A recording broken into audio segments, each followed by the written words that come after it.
sa'yo if ever sumemplang ka or madisgrasya ka on a Wood Dealer area. This is the last lap of the 10-lap race of the Pro Lights category, Ramil, and I don't know if Glenn Aguilar will make it to finish the event. Okay, si Donald Yoson pa rin at sumusunod sa kanya si Juby Saolog, veteran rider din. Yes. Matagal-tagal na rin kung nakikita ito si Juby Saolog noon pa, mga dekada 90, maybe noong early 90s, yung Moto Preseman was at its highest. Ano bang mga yung Camel Motocross, natandaan ko pa yun?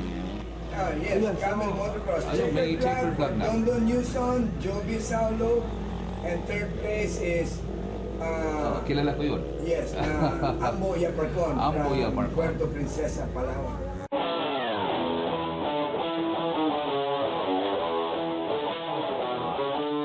This is a Pro Open category with top riders Dondon Newson from Iloilo Rider of the CLJ Racing Team, Joey Saolog, Kimboy Pineda of Davao City, Windsor Pamorca from Dumaguete, brothers Ambo and Wayne Yaparcon of Puerto Princesa, Palawan, Ted Conde of Osame City, Noynoy Abraham from Abra, far north, Roel Mamosong of Davao City, and Sean Ling.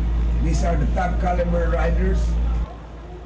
Medyo nagkaroon ng problema si Ambo Yaparcon at si Burnok Mamosong of Davao City. Yes, nagbanggaan sila on second turn from the start. Alam mo Romel, dahil sa karera na to, putik ang karera.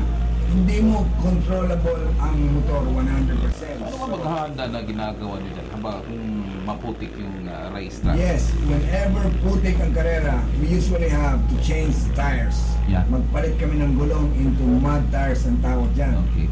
Yung gulong na yan is made by the manufacturers, Bridgestone or Dunlop or whatever, para sa putik na karera. So design para talaga sa mga mud racetrack talaga yung mga gulong na yan? Iba yung design ng gulong. As you can see, kung sila lumiko at jump ng ganyan, dahil yung gulong na gamit nila is para dun sa putik. Kapit talaga on racetrack na putik na ganito. Nakita ko yung gulong mo, may mga kadena, saka parang may mga rose ka din nilalagay. Paano ba yun? Hindi pwede sa motor yan, Ramil. Dahil sa mga bus lang yan, ang mga jeepney. Nakita mo si Dondon Newson na dumudulas pa rin.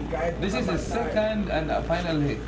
Si Dondon Newson, Joby Saolog at si Kimboy Pineda are fighting for the championship crown.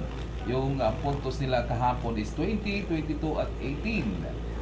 Dondon got 20 points, Joby Saolog 22, lead nauna si Joby Saolog at 18 points naman itong si Kimboy Pineda. Kimboy Pineda, yung tatay na rider din, kilala nung araw. Kimboy Pineda, Ramil, is the son of the legendary Jesse Pineda of Davao City. Okay. Sila yung mga veteran riders from Mindanao who made it into the national races in the Philippines. At sila yung mga unang sumikat na riders coming from the Mindanao area riders. And ito si Kimboy Pineda is the son of the legendary Jesse Pineda. So ano nakikita mo kay Kimboy Pineda? May pag-asa ba o talagang magaling yung batang to? Sumasali din to sa Visayas races. Mga 2006, 2007, ano ko na dito sa Cebu. Yes, Kimboy actually is one of the promising riders in the Philippines ngayon. So, especially in Mindanao, siya yung mga bigatin or mabigat na mga kalaban sa ibang mga riders from Mindanao area. So, eto yung national series natin sa CLJ. And ang team nila ngayon is the team Lanao del Norte Racing Team. And they pledged na sasali sila for the whole season of the CLJ Sports Motocross Series. So ito national series na ito? Yes, this is the national series. Composed of riders from Luzon, Visayas, and Mindanao. So nakikita ko maraming riders sa Mindanao. Yes, all over the country ang karera para sa CLJ ngayon. Actually, one of the maraming riders is coming from the Mindanao area. Okay, marami kong nakikita. Pero yung karamihan sa mga sumisikat from Cebu. Nakikita ko magagaling yung mga riders sa Cebu. Especially yung mga nakilala ko, Rubio ang apelido eh. Okay, checkered flag is now for Mr. Joby Saulog, followed by Kimboy Pineda, Okay. Dondon Yuson of Cell J Racing Team. Those are the top 3 riders. And Pepo Rubio made it 4th overall for the Pro Open category.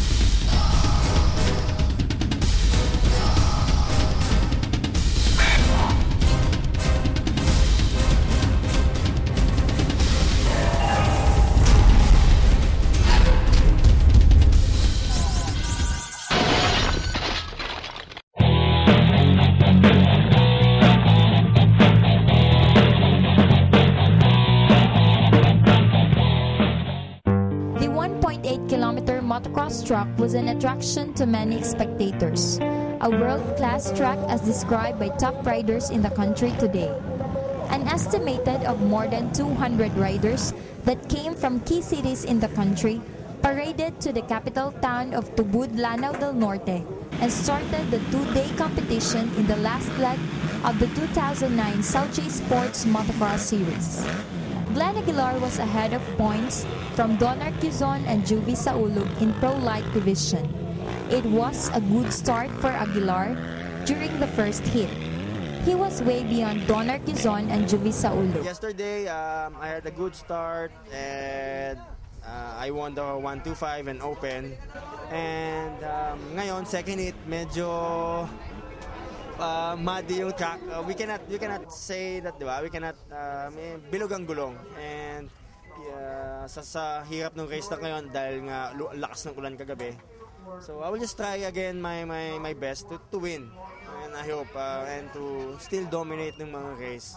On the second day, Aguilar was leading in the first 3 laps, but made a freak accident in the whoops, causing him to be put out of the action for the final hit in the Pro Light Division. Standby medics came to the rescue, helping Aguilar, who was grimacing in pain.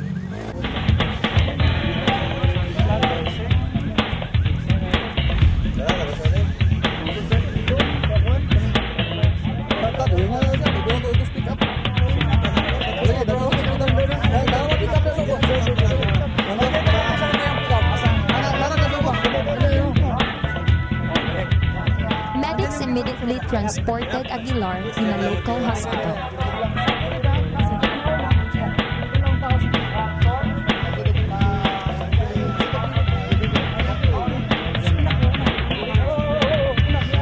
But hours later, Aguilar was back in his pit area and was not able